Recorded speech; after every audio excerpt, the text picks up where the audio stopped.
মই গাহৰি মাংস খাম, মোক পৃথিৱীৰ কোনোবাই গাহৰি মাংস নাখাক বুলি কৈ চাওকচোন, মই সোধাই আহিম যদি। হিমন্ত বিশ্বই মোক কওক যে আহোমে গাহৰি মাংস খাব নালাগে। হিমন্ত বিশ্ব শৰ্মাক ঘৰৰ পৰা উলিয়াই আনিম নে নাই চাই থাকিব আপুনি। এইবিলাক চিঞৰি থাকিব নালাগে, এনেই মিছামিছি সাম্প্ৰদায়িক কথাবিলাক পাতি থাকিব নালাগে। কোনে কি মাংস খাই নিজৰ নিজৰ মতে খাই থাকিব। মইতো গাহৰিটো খামেই, যোনে যি ক'লেও মই গাহৰি খামেই ভাই। মিছা কৈ লাভ নাই, মই আহোম মানুহ, মই গাহৰি নোখোৱাকৈ ক'তো থাকিব নোৱাৰোঁ। যোনে যি কয় কৈ থাকিব, চবেই নিজৰ নিজৰ মতে খাদ্য খাবলৈ দিব লাগে। মই গাহৰি মাংস খাম, মোক পৃথিৱীৰ কোনোবাই গাহৰি মাংস নাখাক বুলি কৈ চাওকচোন, মই সোধাই আহিম যদি। হিমন্ত বিশ্বই মোক কওক যে আহোমে গাহৰি মাংস খাব নালাগে। হিমন্ত বিশ্ব শৰ্মাক ঘৰৰ পৰা উলিয়াই আনিম নে নাই চাই থাকিব আপুনি। এইবোৰ ৰাজনীতি বেয়া ৰাজনীতি। কোনে কি মাংস খায় এইবিলাক ৰাজনীতি কোনেও কৰা উচিত নহয়। 2026 পৰ্যন্ত এদিনো ঘৰত নুশুম, মানে ৰাতি শুম, গোটেই দিনটো অকল দলৰ কাম কৰিম, বিজেপিক হৰুৱাবৰ কাৰণে প্ৰত্যেক দিনাই কষ্ট কৰিম। এইটোৱে হ'ল আমাৰ ৰাইজৰ দলৰ আজিৰ দিনটোৰ সংকল্প। বিজেপিয়ে আমাৰ মাজত থকা সাম্প্ৰদায়িক সম্প্ৰীতিটো ভাঙি ছিঙি আমাৰ সমাজখন নষ্ট কৰি পেলালে।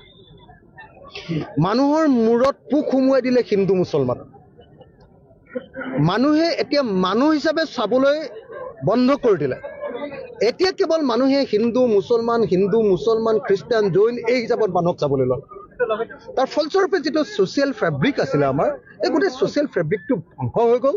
আৰু সেইকাৰণে এই মুহূৰ্তত আমি ভাবোঁ যে 2026 চনত বিজেপি আৰু AIDF, হিন্দু সাম্প্ৰদায়িক দল বিজেপি আৰু মুছলমান সাম্প্ৰদায়িক দল AIDF, এই দুয়োটা দলক, আৰু AIDFৰ চৰ্দাৰ মৌলানা বদৰুদ্দিন আজমল আৰু বিজেপিৰ চৰ্দাৰ হিমন্ত বিশ্ব শৰ্মাক আমি বাংলাদেশলৈ পঠিয়াই দিব লাগে।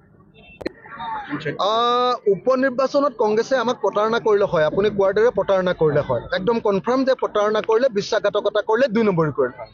কিন্তু বিশ্বাসঘাতকতা কৰি কি হ'ল? বিশ্বাসঘাতকতা কৰি 0 হ'ল, হয়নে নহয়? 0, 5-0 হ'ল। তাৰমানে কংগ্ৰেছে এইটো বস্তু প্ৰমাণ পাই গ'ল যে ৰাইজৰ দলক বিশ্বাসঘাতকতা কৰি, বিৰোধী দলসমূহক বিশ্বাসঘাতকতা কৰি তেওঁলোকৰ ইয়াত সান্দহ খোৱা বালি তল যোৱাৰ বাহিৰে আন একো নহ'ব।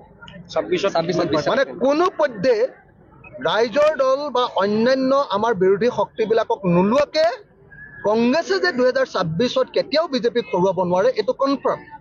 ভাৰতবৰ্ষত য'তেই কংগ্ৰেছে অকলে বিজেপিৰ লগত খেলিছে, সকলোতে বিজেপি জিকিছে।